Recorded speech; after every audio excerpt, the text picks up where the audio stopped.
des charges. Madame le ministre dama bëgg nga wax askan bi ne président Macky Sall moom mii nga xam ne dafa xañ arbitrairement injustement Ousmane Sonko ses droits d'être candidat te du dëgg du yoon président Macky Sall mën na def lu ñuy woowee modification de l'article L57 du code électoral te ma déposé woon fii proposition de loi boo xam ne depuis 7 mars 2023 kenn xoolu ko kenn et personne ne s'en est offusqué personne ou presque ne s'en est offusqué. Madame le ministre loolu nga war a wax président Macky Sall loolu nga war a wax askanu Sénégal ne kon waaw mën nañ génn mais du amnistie rek moo am pour mu génn léegi nag dama bëgg madame le ministre nga wax askan wi ne lii tax président Macky Sall jaarul ci abandon des charges ak modification article L57 du code électoral mu jaar ci amnistie c'est parce que moom mooy le parrain des tortionnaires moom mooy le parrain des assassins moom mooy le parrain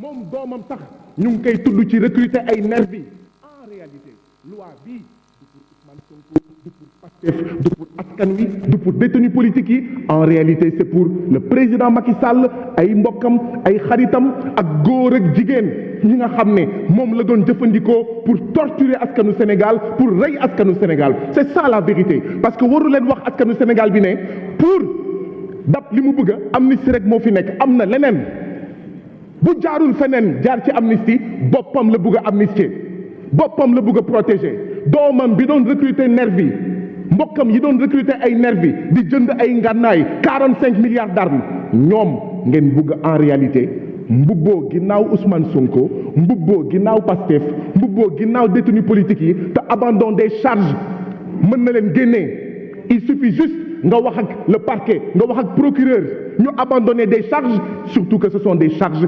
fallacieuses charges yoo xam ne dara du ci dëgg c'est ça la vérité dama bëgg nag nga wax ki nga xam ne mooy président Macky Sall nga xamal ko ne man mii Guy Marius Sagna du ma voté loi bi nga xam ne li ko tax a jóg mooy ku dee yaa perte Ousmane Sonko waxul ku dee yaa perte Pastef waxul ku dee yaa perte man du ma wax ku dee yaa perte du ñu nangu bokk Sénégal boo xam ne Macky Sall ak ses comploteurs dañuy naan ku dee yaa perte justice pour ceux qui ont été assassinés justice pour ñi ngeen boom ñi ngeen faat justice pour ñi nga xam ne yéen a leen torturé justice pour ñi nga xam ne yéen a leen gaañ ñenn ñi ils sont handicapés à vie mënuluñu seen bopp dara toog sax mënuluñu ko seen bopp fii laa fi wax ne depuis au moins 2014 vous êtes en train de donner des permis d'assassiner en réalité cette loi-là c'est un permis de continuer à assassiner les Sénégalais. Ce n'est pas de l'amnistie, c'est de l'amnésie et on ne l'acceptera pas. Et donc, Madame la ministre, loi d'amnistie du ci sama tur. Madame la ministre, loi d'amnistie, loi d'amnésie, loi d'impunité, not in my name. Madame la ministre, loi d'amnistie, loi d'amnésie, loi d'impunité, pas en mon nom. Madame le ministre lii askan wi wax mooy élection par la force loolu la askan wi wax lii askan wi wax mooy élection avant le 2 avril 2024 lii askan wi wax mooy 2 avril 2024 terminus Macky day dem mu neex ko day dem mu naqari ko dafay dégager lii askan wi wax mooy victoire des patriotes dès le premier tour. lii askan wi wax mooy libérer les détenus politiques libérer Ousmane Sonko libérer le candidat Bassirou Diomaye Faye justice pour les blessés les assassinés et les torturés. Merci cher collègue. La parole est à notre collègue Modou Baragaï suivi de Mansour Kébé.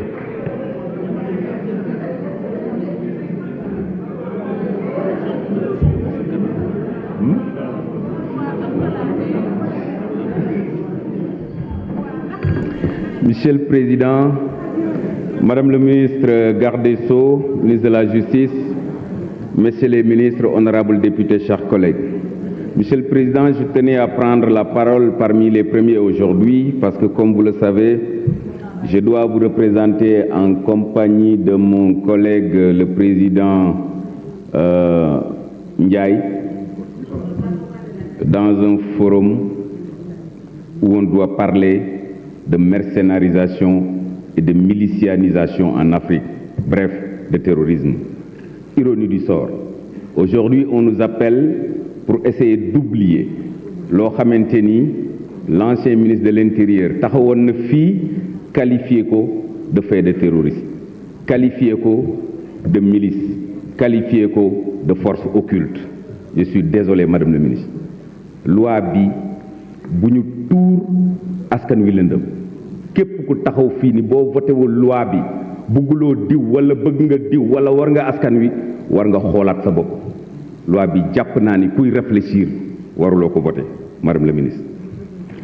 La ligne de force argumentaire du gouvernement de la République du Sénégal bi nga xamante ni moor yi am na lan lañ doon wax force occulte dañ leen infiltrer.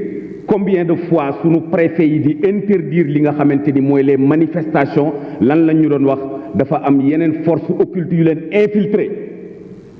Les djihadistes sont aux portes du Sénégal lu ne yàgg nañ ko fi dégg tey ñu bëgg a ñëw bëgg a considérer par perte et profit li nga xamante ni moom moo fi jaaroon. En tout cas ñun département de Kër Massar mënuñu fàtte, ñun commune de Yeumbeul mënuñu fàtte Moussa Dramé 35 ans Ndofane, Baye Cheikh Diop 17 ans Yeumbeul, Pape Sidi Ndiaye 20 ans Kër Massar, Alassane Bari 17 ans Dakar, Famara Goudiaby 20 ans Bignona, Cheikh Wade 20 ans Dakar, Massiré Gueye 25 ans Diamaguène, Mansour Thiam 20 ans Dakar, Cheikh Koli 20 ans Bignona, Cheikhouna Ndiaye 22 ans Dakar, Sadio Kamara 18 ans Diaobé, Bounama Sagna 12 ans Bignona, Abdoulaye Mané 18 ans Bignona, pour ne citer que cela. Rien que pour la mémoire de ces défunts, j'estime que avant ñuy waxi amnistie, on devait d'abord régler le problème pour situer les responsabilités. Oui à l'amnistie, mais situons les responsabilités d'abord. Une information judiciaire a été ouverte ci dossier yi waxaguñu kan moo def lan waxaguñu kan mooy kan ñu bëgg ni nañu fàtte bala ñoo fàtte dañuy xam lan la ñu fàtte. Mënuñu d'accord ci loi d'amnistie boo xamante ni les responsabilités n'ont pas encore été situées. Du haut de cette tribune, des personnalités de la République du Sénégal défilé nañu fii. Je veux taquiner mon frère Abdou Mbow, le ministre Omar Youm, le ministre Abdoulaye Diouf Sarr lan lañ ñu doon wax yéen député Yewwi Askan Wi yéenay brigands yi yéenay bandits yi yéenay théoriser li nga xamante ni mooy chaos reconstruction. Tey aujourd'hui ñu bëgg ñu gëmloo ni loolu yëpp dañ koy considérer par perte et profit. Oui nañu fàtte mais nañ ñu setal moo gën li nga xamante ni ñu jéem a fàtte. nañ ñu setal parce que dañ ñu jiñoon ni li xewoon ci dëkk bi yëpp ñun ñoo ko indi. Man bala nga may baal danga may setal ba pare moo ma gënal nga may baal ci loo xamante ni defuma ko. Madame le ministre, Monsieur le Président de l'Assemblée nationale, mon frère Barthélémy Diaz m'a rappelé il y a 15 jours quelque chose de très important. J'étais avec le président Abdoulaye Wade, responsable des jeunes du PDS, jàkkaarloo ak ñoom fii ci place Soweto, 23 juin. Vous étiez à quelques encablures du palais de la République, à 400 mètres du palais, dans la zone rouge de la République du Sénégal. Une manifestation qui a duré 8 heures de temps, 0 mort. 4 jours après, les émeutes de l'électricité le 27 juin, durant toute une nuit, xale yi di xeex ak les forces de défense et de sécurité, 0 mort. ñu ñëw ci ay manifestations yoo xam ni saa bu ñu génnee am ñu dee ñu ne ay bal moo leen rey. Donc bala ñoo waxi amnistie nañu situer d'abord les responsabilités. Monsieur le Président de la République, vous n'avez pas besoin de ça. Vous avez raté votre sortie. Vous êtes en train de rouler à 180 à l'heure. Jub angle 45 degrés ci benn distance 20 mètres. Soo deful ndànk da ngay tonu. Je vous remercie. La parole est à notre collègue Mansour Kébé, suivi de Awa Diène.